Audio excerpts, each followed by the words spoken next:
Hello everyone watching. This is Charawo Victor, a student at Mbara University of Science and Technology, doing Bachelor in Information Technology. I welcome you to my YouTube channel and I request you to subscribe. So we are going to learn a bit of ICT fundamentals, and we had an area of interest to choose, and my sector that I chose is education. And so our first question was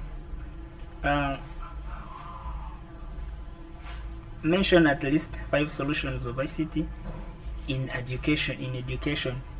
So one of the solutions, I managed to get these solutions as listed down, and one is online learning platforms.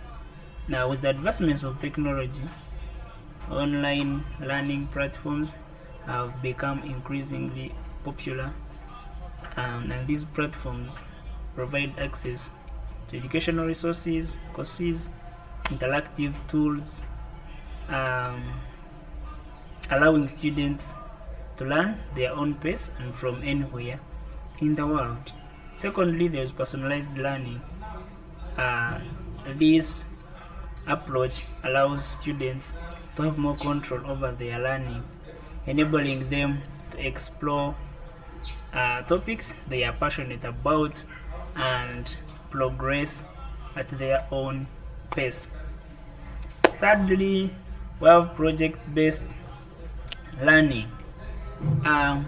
This involves students working on real-world projects that require critical thinking, problem solving, and collaboration skills. That's all I can say about project-based learning. And then another thing is gamification.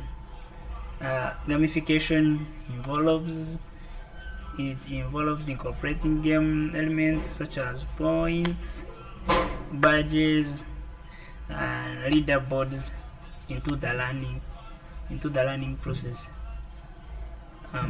Lastly, we have blended learning.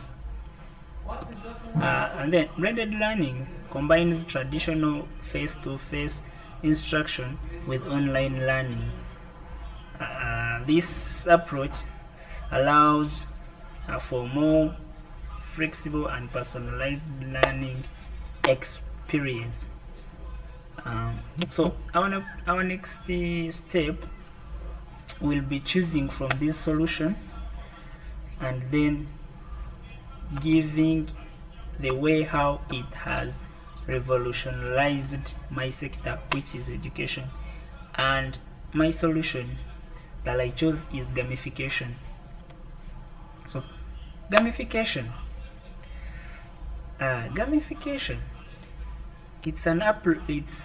it has made learning more engaging and interactive, motivating students to actively participate and achieve better results. That's my first point, which is it has increased engagement. Then secondly, we have active learning. On active learning, since students participate actively and apply skills because they receive information, they interact with the content rather than passively receiving the information. So they put it in practice, they participate themselves rather than just receiving the information, and which has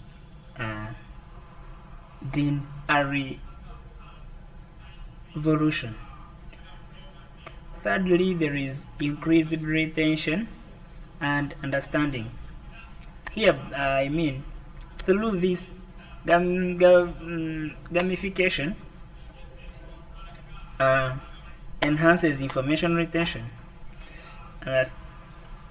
Likely, students can apply concepts in a practical context, collaborate with peers, and receive immediate feedback. This leads to deeper understanding of the subject matter. Yeah. Then there is skill development. In skill development, then gamification can be used to develop various skills. Often it can present challenges that require these skills, allowing students to practice and develop them in an immersive and engaging environment. Get time research on continuous assessment. Then let me explain you about real world application, which is our last point. On real world application, gamification can bridge a gap between the theoretical concepts and real world application by simulating real life scenarios. It allows students to apply knowledge and skills in a safe environment, preparing them for practical challenges they may encounter in the future. That's all I can talk about gamification, the way it has made education so bright. Next, the prospects we have in education. On the prospects of education can vary depending on the country or region being referred to. However, in general, education is considered essential for personal development. 1. In developed countries, prospects for education are generally positive, with well-established system offering a wide range of education opportunities from early childhood education into tertiary education. Because these countries often prioritize quality education, have high literacy rates, and provide ample resources for students and teachers. And then secondly, in developing countries, prospects for education can be more challenging. Yeah, obviously, when a country is developing, it has limited access to quality education. It lacks infrastructure, inadequate funding, and cultural barriers. These can pose obstacles to education development. And then technology is also shaping the prospects for education globally, with the advancement of e-learning platforms, online courses, and digital resources. Education has become more accessible and flexible. And then lastly, challenges are rising. Remember to subscribe to my YouTube channel as we continue. Challenges are rising. There is infrastructure and access.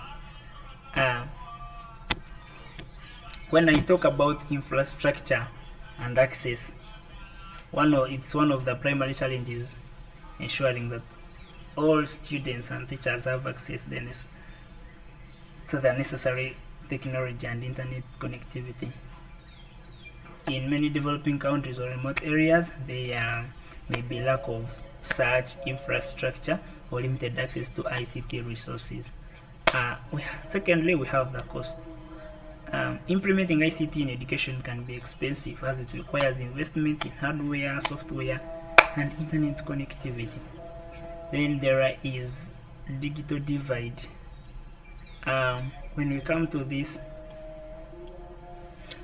this is a gap between those who have access to use ICT and those that do not have. So their learning pace won't be all the same. Their learning pace won't get in touch, because those who can access will be at a high pace, then those who can't, they won't. Then there is teacher training and support. These teachers to educate students also need to be trained, and of which it's also not easy, because these teachers, some of them are illiterate about ICT. Then lastly, the quality of content. There is a lot of content on internet, and which a teacher may not know which one is right to give to the students and which one shouldn't be given to them, which makes it also difficult for them. Those are the challenges I managed to raise. Thank you very much for watching.